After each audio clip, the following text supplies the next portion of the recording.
I'm Idiotech, and this is my PC review of Adrift. I just finished playing the game. It lasted me about 4 hours. That being said, I did get lost quite a lot. The game is not the easiest thing to navigate, and it doesn't really direct you where you need to go half the time. So, for those of you who are better at video games, let's just put it that way, it will probably last you about 3 hours. Now, the game retails for $19 US. That's fine. Firewatch was the same. I enjoyed that game. Not a problem. So, who is this game for and what is it about? Well, it's primarily for people with an Oculus Rift or a HTC Vive or any other kind of VR device. It's not really a game, if I'm going to be honest with you. It's more of an exploration-driven, narrative-based experience. The problem is, the narrative is terrible, and the exploration gets dull very quickly. So, the overall mechanics of the game are that you're an astronaut, you have been in a catastrophe, a disaster, your space station has been destroyed, and everyone on your crew is dead, and you have to find a way home. Basically, Gravity. The game itself involves you going from point A to point B using your thruster system. Your thruster system uses your oxygen.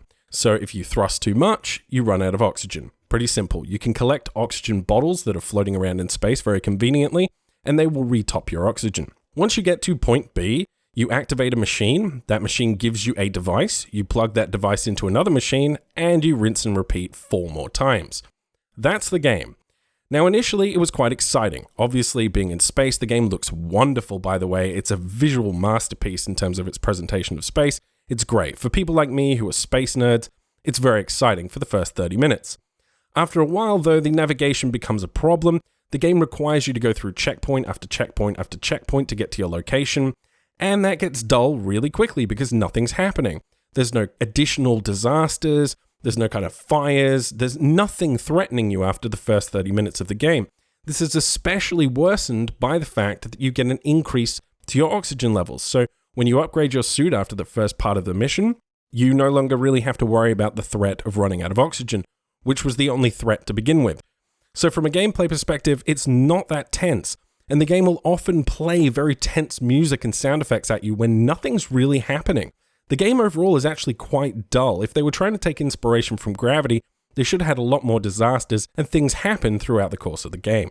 And if they want to be a more narrative-driven Firewatch-like experience, then unfortunately they fail there as well, because the game's not that engaging.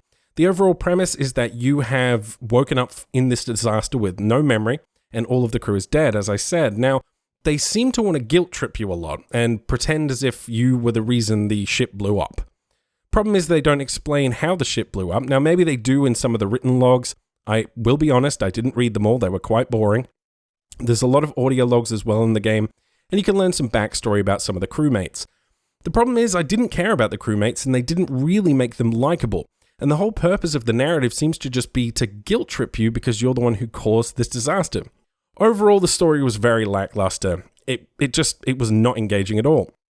So we have a game that's not really a game because you just go from point A to point B and press a button, and we have a narrative-driven experience that doesn't have a very good narrative. Kind of a problem. Overall, this is a very, very visually impressive tech demo, and that's about it. If you have a VR device such as an Oculus Rift or a HTC Vive, then maybe pick up this game because it's a good use of your hardware. And it looks great, and look, honestly, the first 30 minutes of this game were fantastic. I loved floating around space. It was very engaging. But after that wore off, that initial amazement at the visuals and being an astronaut floating around space, I got bored really quickly, and I only pushed myself through to the end of the game because I knew it was a short title. So, overall, I cannot recommend this game. It looks wonderful, it's an excellent tech demo, and for those of you who have VR, maybe pick it up. But for everyone else, don't bother. You're wasting your time, there's no engaging gameplay here, and there's not an engaging narrative. So unless you just want to float around in space for 30 minutes, and you're willing to pay $20 for that, I would strongly encourage you not to pick up this game. If you found this video helpful or useful in some way, please let me know in the comments below. If you disagree with something I said, feel free to let me know also. And if you want to support the channel, please like, favorite, share and subscribe, and I'll see you guys next time.